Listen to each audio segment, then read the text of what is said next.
Bienvenidas, bienvenidos.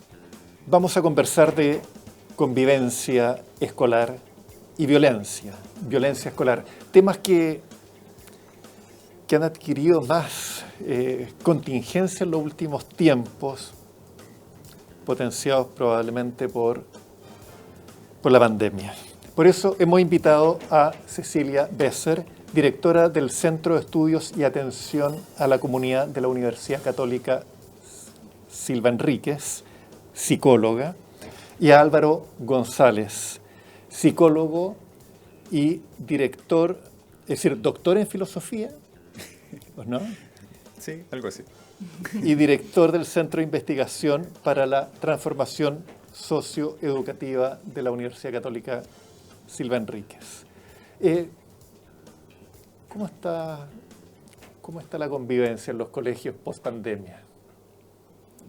Sí, yo creo que efectivamente la pandemia ha traído una serie de consecuencias a nivel de convivencia escolar, que viene dado principalmente por la falta de presencialidad durante prácticamente 2 años. O sea, es impensable que eso no hubiera tenido un efecto en la convivencia, sobre todo entre estudiantes dentro de los colegios. Sin embargo, lo que nosotros hemos visto es que este problema es mucho más amplio que el problema de convivencia entre estudiantes, sino que tiene que ver con cómo estos mismos problemas que se generaban entre pares, hoy día se están generando también con los profesores, con los apoderados. O sea, ya tenemos padres apoderados, profesores y estudiantes que entran en el círculo de la violencia también, ¿sí? Yo creo que ahí sí hay un cambio desde la mirada de el conflicto entre pares, o lo que nosotros estábamos acostumbrados a hablar del bullying, por ejemplo. Hoy día ya no hablamos tanto de bullying y tendemos a hablar mucho más de violencia escolar porque involucramos a otros actores.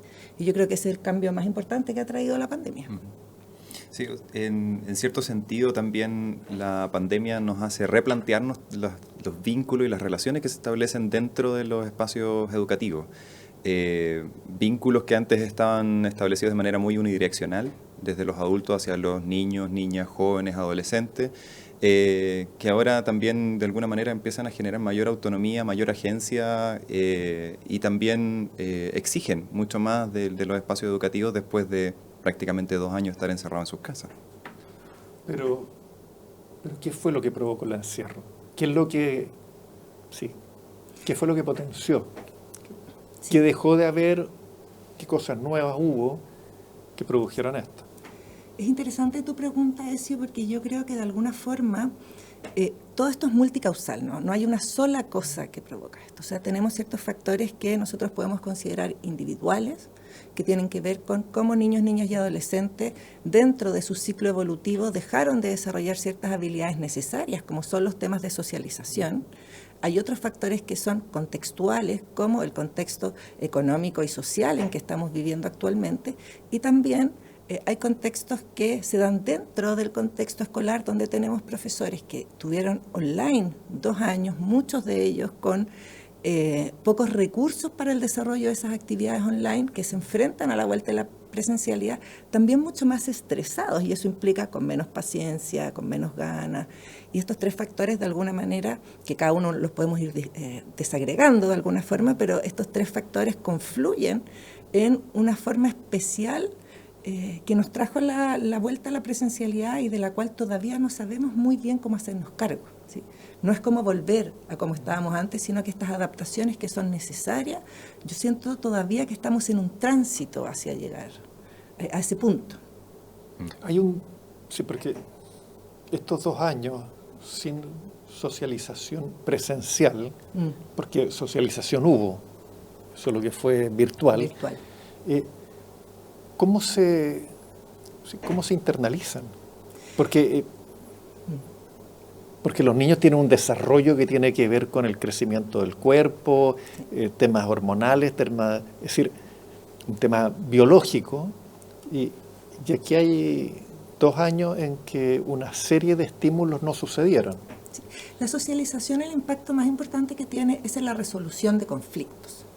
Esa resolución de conflictos se da de manera distinta en cada uno de los ciclos del colegio. Los niños no resuelven de la misma forma sus conflictos en primero básico que como los resuelven en primero medio.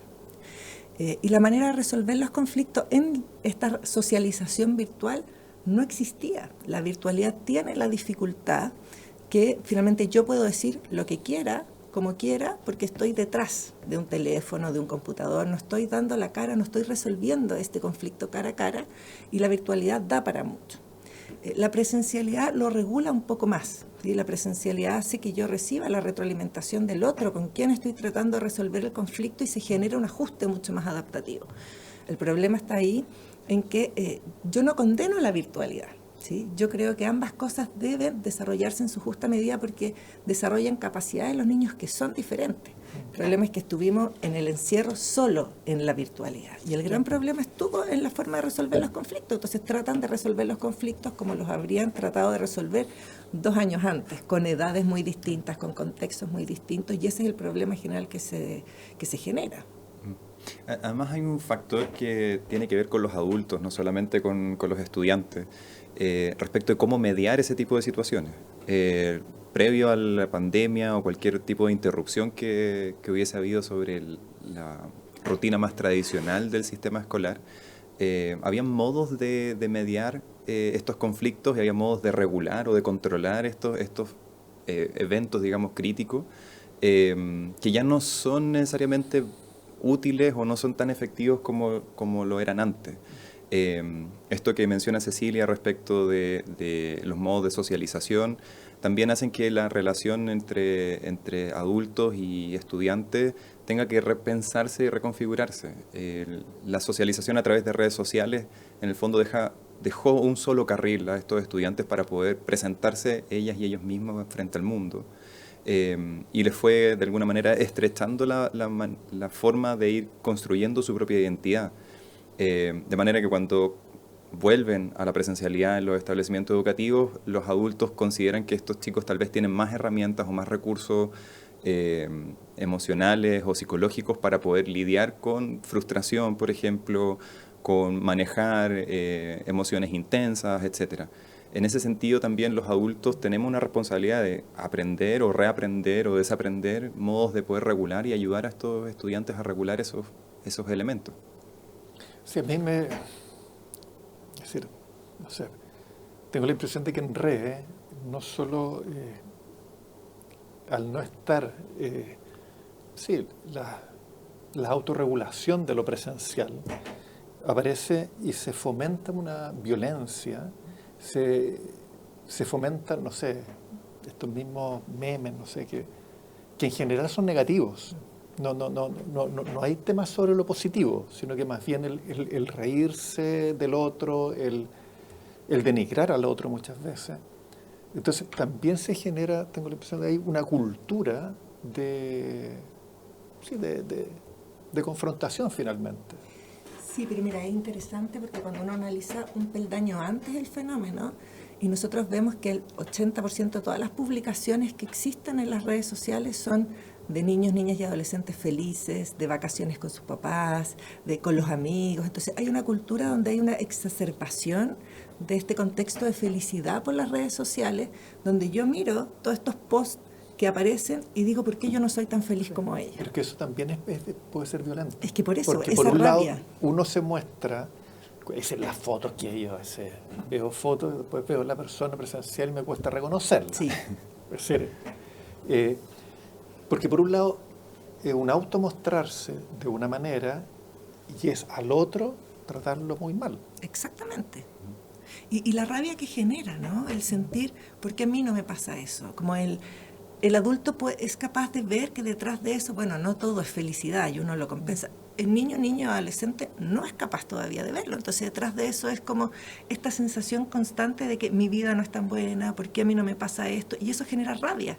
Y la rabia lleva a la violencia. Entonces sí hay un impacto directo ahí. La violencia por redes sociales viene dada justamente, desde mi punto de vista, por esta exacerbación de la felicidad que se muestra en las redes sociales. Y ahí sí hago el vínculo.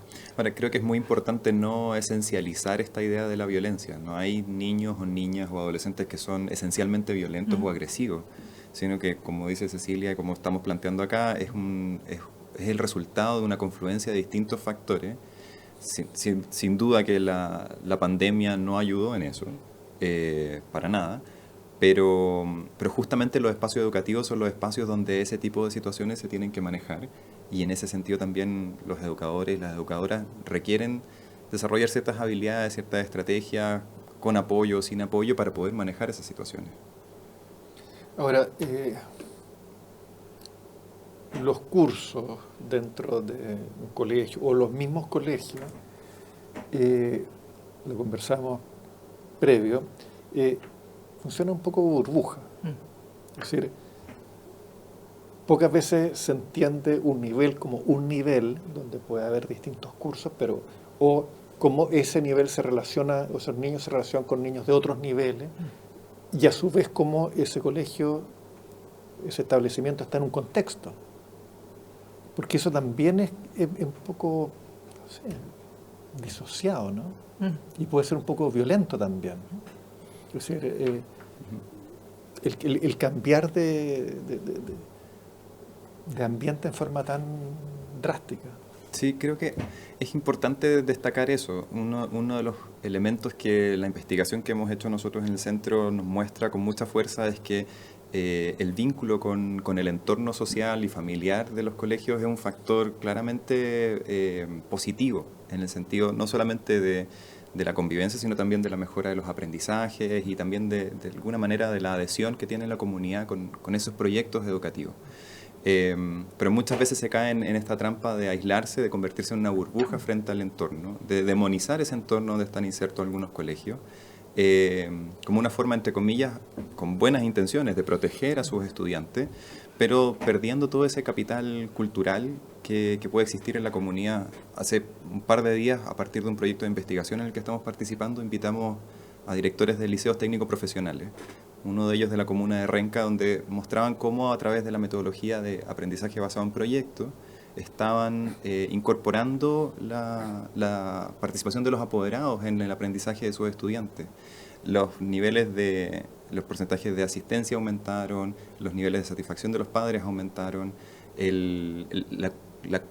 la comunicación, la convivencia mejoró en esos espacios, y eso ha sido un trabajo que estos educadores tomaron un riesgo de desarmar, entre comillas, la forma tradicional de hacer clases para poder abrirse a estas otras modalidades más innovadoras que tengan estos beneficios. Bueno, además significa flexibilizar el currículum, por así decirlo, ¿no? Las materias que tienen, o no necesariamente en no entregarlo, sino que entregarlas de otra forma. Y eso significa mucha flexibilidad. Justamente tiene que ver también con esto que pasó en pandemia, de la priorización curricular, y algo que también se está proponiendo para continuar durante los próximos años desde el Ministerio de Educación. Personalmente creo que es una buena medida, porque le da la suficiente flexibilidad y autonomía profesional a los colegios para poder armar y desarmar el currículum sin sacrificar cobertura curricular, sino que más bien reorganizando los contenidos para ponerlos mejor al servicio de las comunidades en las que están insertos, y no caer en esta trampa de la cobertura curricular o de pasar toda la materia a presión, que termina desencadenando en un desenganche de los estudiantes con el proceso de aprendizaje. ¿Sabes? Lo que pasa es que yo creo que de alguna manera la educación ha ido cambiando. Hoy día vivimos en una sociedad donde estamos a un clic de cualquier cosa. O sea, yo estoy en mi casa y quiero comida, un clic me llega la comida de mi casa. Y para los niños, niñas y adolescentes también están a un clic de cualquier información. Y eso ha implicado que hoy día nosotros tenemos que mirar la educación poniendo el foco en desarrollar habilidades para la vida más que la generación de conocimientos, porque la generación de conocimientos está a la mano de esos estudiantes, que nosotros no lo vivimos generacionalmente cuando nosotros estuvimos en la educación escolar de alguna forma. Y eso implica cambiar ciertas metodologías, o sea, la función de los centros educativos debe ir orientada a formar o a desarrollar las habilidades necesarias de estos niños, niñas y adolescentes para insertarse de la manera más adaptativa posible a un mundo adulto. Y ese foco la educación debe cambiarlo. O sea, hoy día los contenidos por supuesto que son importantes, pero la priorización debe estar siempre transversalmente puesta en el desarrollo de habilidades para la vida. Y yo creo que en eso todavía estamos un poco al debe.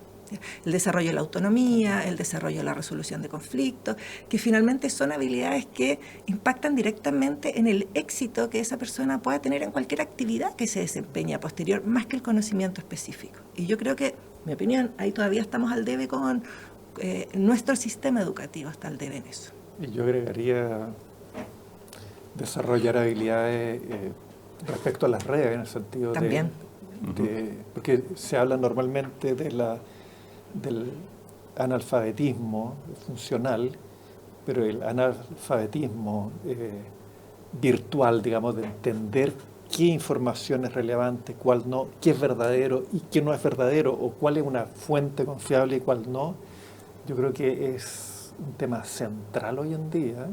Es decir, yo creo que en Chile los porcentajes deben ser pésimos. Es decir, ya en Europa son malos. Ya en Europa los porcentajes de la gente que logra diferenciar entre una información confiable y una no confiable es bien malo o bajo. Y lo otro, yo creo que la educación, además de estas habilidades para la vida, también debiera fortalecer identidades. Sí, por supuesto. Ahora, con respecto a lo que tú dices, hay otro punto interesante. Nosotros en el centro en el que yo dirijo estuvimos trabajando en un taller con padres y apoderados respecto al uso de redes sociales. Y veíamos dos fenómenos. ¿Sí? Padres que eran súper controladores y era como, mis hijos no se meten a las redes sociales. Se metían igual al colegio, desde el celular es de otro, etcétera. Y otros que decían, no, que se metan todo lo que quieran. Como que habían dos extremos. Entonces también conversamos con estos padres donde el control parental tan famoso está puesto en prohibir ciertas cosas más que acompañar a estos niños, niñas y adolescentes en estos contenidos. También estaba puesto en, tú lo vas a tener en una burbuja donde no va a tener que resolver ninguna situación, pero luego va a llegar al mundo real y tampoco tiene la capacidad. O sea, yo nunca demonizo el tema de las redes sociales ni la virtualización, pero creo que ahí hay un acompañamiento, como bien dices tú, o una educación en el manejo de la información que existe en la web, que es función no solo de los padres, por supuesto que de manera importante de los padres también esto, pero es función de la sociedad en general, del colegio, de los medios de comunicación, de cómo vamos haciendo una cultura donde se incorporen estos otros elementos que también son nuevos. Cecilia, Álvaro, vamos a ir a una pausa y después quiero que conversemos sobre el tema de cultura y control social, digamos, en términos de lo que ha pasado.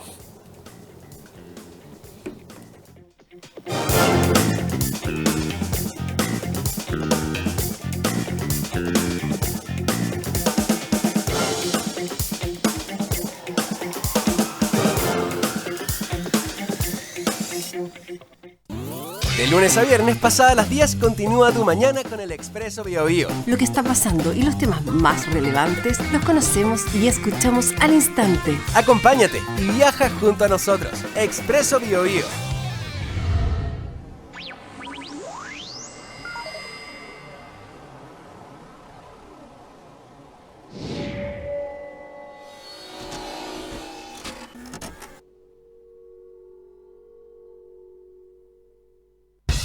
Cada tarde podemos dialogar, escuchar, criticar y comentar, pero con respeto.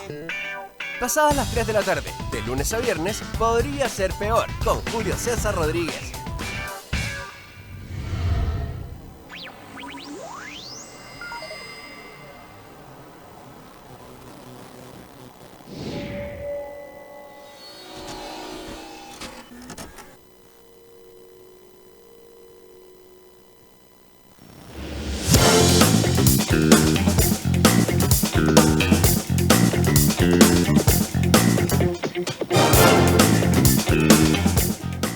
Estamos conversando con Cecilia Besser y Álvaro González sobre convivencia y violencia escolar.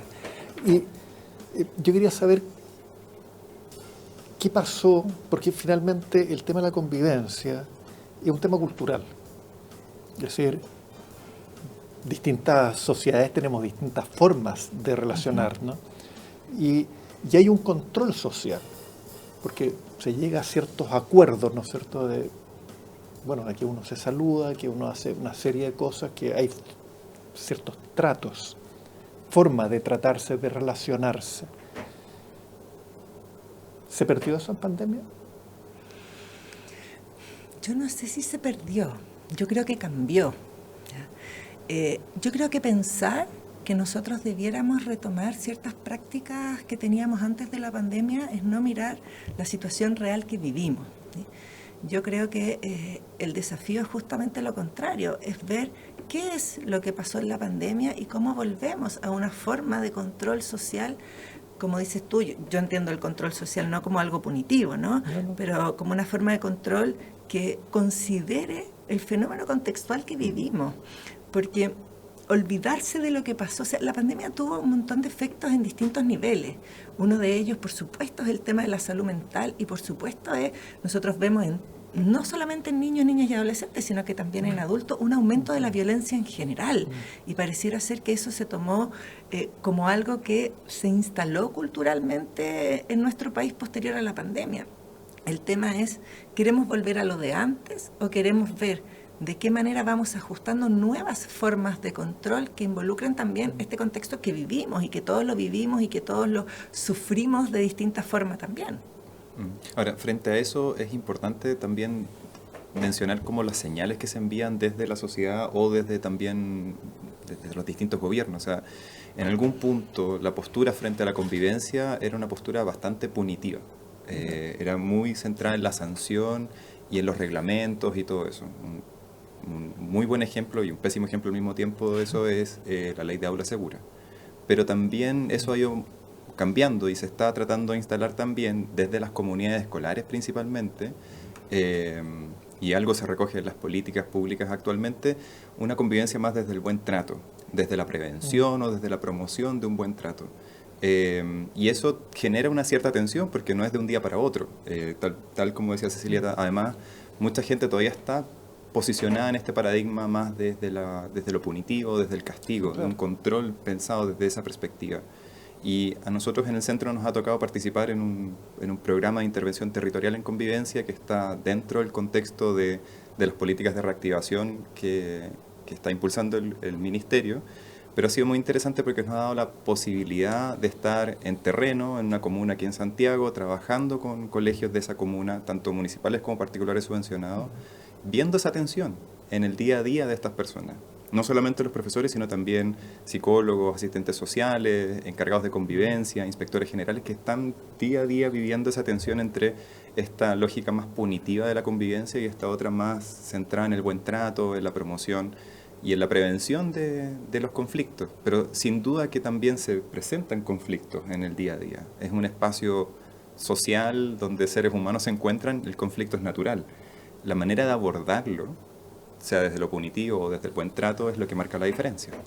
Es decir, bueno, el conflicto va a existir siempre y cualquier sociedad que evoluciona va a tener conflicto entre los que están cambiando la forma y los que ya no pueden, digamos, por así decirlo, o no quieren. Pero claro, hay yo siento ciertos acuerdos en común que no necesariamente son ley, que no necesariamente es lo punitivo, ¿no es cierto? Y que algo que debiera trabajarse o recuperarse o replantearse de acuerdo a los cambios, y que yo creo que esto ha sido demasiado fuerte y profundo, y que no lo estamos entendiendo mucho. Yo estoy de acuerdo con tu afirmación. Y creo que de alguna manera nosotros que trabajamos en una universidad también hemos tenido constantemente la pregunta de cuánto de esto debemos ir incorporando también en la formación de futuros docentes, ¿sí?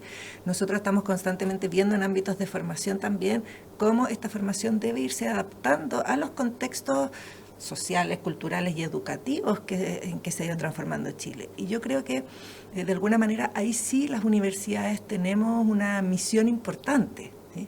Cómo nosotros generamos también ciertas habilidades en los profesores. Hoy día como que yo siento que está súper disgregado, es como el equipo psicosocial o los psicólogos se hacen cargo de esto y los profesores de lo otro, y finalmente la línea no es tan clara. O sea, hay ciertas cosas que se deben incorporar dentro de la sala de clases justamente en estos acuerdos de convivencia que tú mencionas, ¿no? Y ahí sí hay una labor importante del profesor, pero estos profesores no fueron formados de esa forma, entonces hay un cambio también ahí. No solo los profesores, a veces los directores, etcétera, porque también hay una disociación a veces entre lo que es la dirección y los mismos profesores.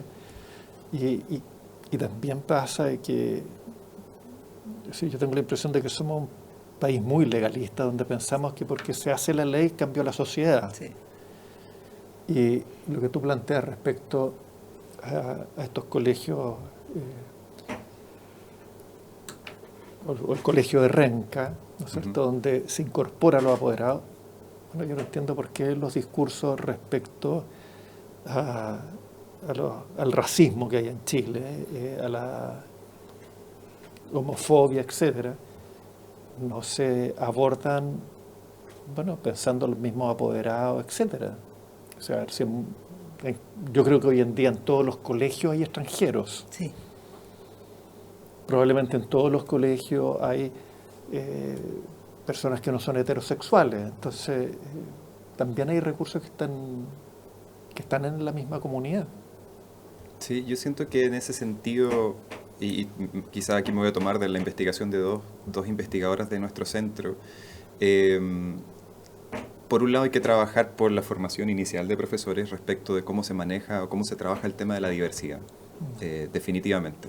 Pero no podemos esperar a que esas personas se gradúen, se titulen, entren al sistema escolar, entren a las aulas y la transformación se produzca en 3, 4, 5 años más recién, ¿no? O quizás más tiempo. Entonces también hay que trabajar con las comunidades, principalmente desde la posición de los profesores, acompañarlos, apoyarlos y algunas colegas de nosotros en el centro están trabajando en eso, especialmente en el tema de interculturalidad, diversidad cultural por migración, etc. Pero además, y creo que algo que mencionaste recién que es muy importante, quienes dirigen o quienes tienen la responsabilidad de liderar estas comunidades escolares también tienen la responsabilidad de marcar ciertos énfasis, ciertos sellos, ciertos valores que son propios de estas instituciones. Y en ese sentido nosotros en el programa de Magíster en Educación que tenemos trabajamos un poco esa idea de cómo ir apoyando a estos líderes en los espacios escolares a desarrollar transformaciones que estén basadas en necesidades propias de las comunidades en las que trabajan y no tanto como para responder a la normativa externa, no tanto como para pensarlo desde afuera hacia adentro, sino más bien desde adentro hacia afuera, cómo desde estas mismas comunidades detectamos los problemas y elaboramos soluciones que son contextualizadas, atingentes a las necesidades que tenemos. Definitivamente los temas de convivencia y violencia escolar se pueden abordar desde esa forma. No necesito una ley que venga desde afuera a decirme cómo tengo que operar. Tengo que crear mis propias reglas con las que nosotros como comunidad nos podemos sentir cómodos para poder resolver esos problemas y esos conflictos. Yo siento que el tema de la diversidad o la inclusión en general, y aquí voy a decir algo que luego me voy a hacer cargo, ¿no? De alguna manera también segrega, porque ¿a quiénes incluimos, ¿no? En vez de la lógica de que los colegios entiendan de que todos somos diversos, ¿sí? Yo puedo tener pocas habilidades para las matemáticas y tener un talento especial para la música y también soy diverso, ¿no? No necesito ser de la comunidad LGTBI, Q+, o no necesito tener una discapacidad, o no necesito tener un trastorno del espectro autista para ser diverso, ¿no? Y de alguna manera en los temas de inclusión seguimos haciendo esa segregación. Y esto pasa, desde mi punto de vista, porque los cambios sociales este último tiempo se han generado mucho más rápidamente que en otras épocas, producto de la tecnología. Y como sociedad no estamos acostumbrados a la rapidez de los cambios, entonces nuestra capacidad de respuesta siempre va a ir más tardíamente que los cambios. Y yo creo que justamente es en esta transición donde está nuestro desafío, o sea, cómo nosotros vamos apurándonos para finalmente acostumbrarnos a un ritmo de cambios que llegó para instalarse de alguna forma. Y ahí sí estamos al debe. Y yo creo que eso marca justamente los temas de convivencia y los temas de violencia porque vamos como en tiempos diferentes. Y en ese sentido yo siento que los niños, niñas y adolescentes de hoy son mucho más inclusivos que nosotros los adultos, que los vienen incorporados como desde antes. Yo escucho a mis hijos que son de enseñanza básica y en su discurso la incorporación de la inclusión para mí es súper admirable, como que yo de repente digo que ganas de que sea tan automático como ellos lo presentan, ¿sí? Y yo creo que ahí el desafío es para nosotros los adultos. Los niños lo tienen mucho más logrado que nosotros. Bueno, Cecilia, Álvaro, se nos pasó el tiempo volando. Esto parece que son temas amplios y que vamos a tener que seguir conversando. Muchas gracias. Muchas gracias a ti por la invitación.